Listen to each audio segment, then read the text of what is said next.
As Rwandans head to the polls, President Paul Kagame is expected to secure another term in office, continuing his long-standing leadership since 2000. This narrative explores the historical events that led to Kagame's rise to power, his tenure, and the political landscape of Rwanda leading up to this election. The tragic backdrop to Paul Kagame's rise to power is the Rwandan genocide of 1994. This genocide was a mass slaughter of the Tutsi minority by the Hutu majority, resulting in the deaths of an estimated 800,000 people within a span of 100 days.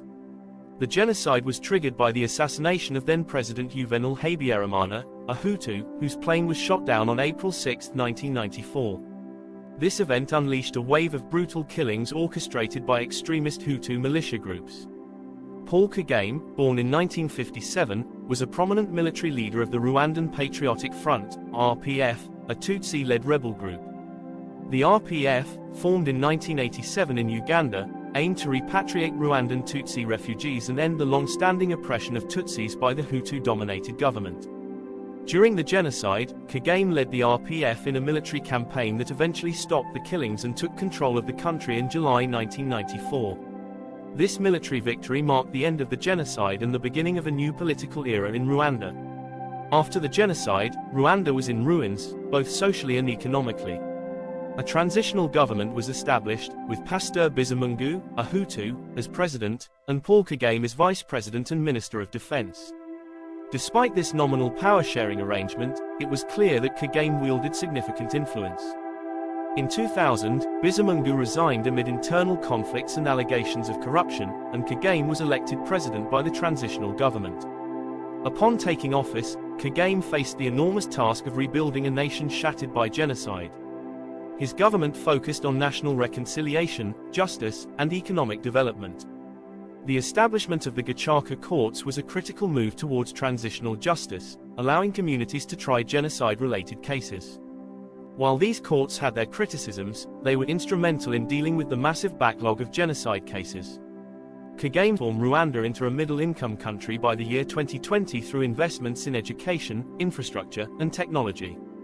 Under his leadership, Rwanda has seen significant economic growth, with annual GDP growth averaging 7 to 8%. The country has also made strides in healthcare, education, and gender equality, boasting one of the highest rates of female representation in parliament globally. Despite these achievements, Kagame's tenure has not been without controversy. His government has been accused of human rights abuses, including suppression of political opposition, restrictions on press freedom, and extrajudicial killings. Critics argue that Kagame's administration has maintained power through intimidation and control, undermining democratic principles. As the 2024 presidential election approaches, Kagame's party, the Rwandan Patriotic Front, RPF, is projected to win overwhelmingly. This is not unexpected, given the RPF's dominance in Rwandan politics and Kagame's tight grip on power. The RPF's extensive grassroots networks and control over local governance structures have solidified its position as the leading political force in the country. The political opposition in Rwanda remains fragmented and weak. Many opposition leaders are either in exile, imprisoned, or have faced significant harassment. Diane Rwigara, one of Kagame's fiercest critics, was excluded from the presidential race. This exclusion of key opposition figures has led to accusations that the election is neither free nor fair. Human rights organizations have criticized the Rwandan government for stifling dissent and failing to provide a level playing field for all political participants. Despite the criticisms, Kagame enjoys substantial support among many Rwandans, who credit him with bringing stability and economic progress to the country. His supporters argue that Rwanda's development under his leadership is a testament to his effective governance. The visible improvements in infrastructure, healthcare, and education have bolstered his popularity, especially among those who prioritize stability and development over democratic freedoms. As Kagame is poised to extend his presidency, the focus will likely remain on economic and social development. Rwanda's efforts to position itself as a technology and innovation hub in Africa are ongoing, with investments in initiatives like the Kigali Innovation City. Additionally, Kagame's government will continue to tackle challenges such as poverty, unemployment, and environmental sustainability.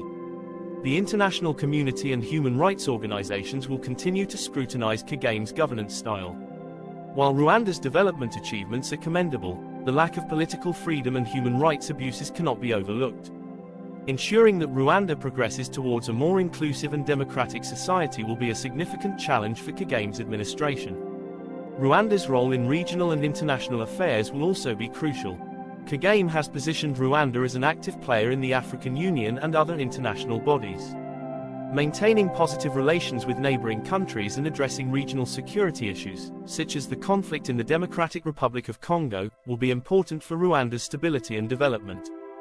Paul Kagame's expected victory in the 2024 presidential election underscores his enduring influence in Rwandan politics. His journey from leading the RPF in the aftermath of the genocide to becoming one of Africa's longest-serving leaders is a testament to his strategic acumen and leadership.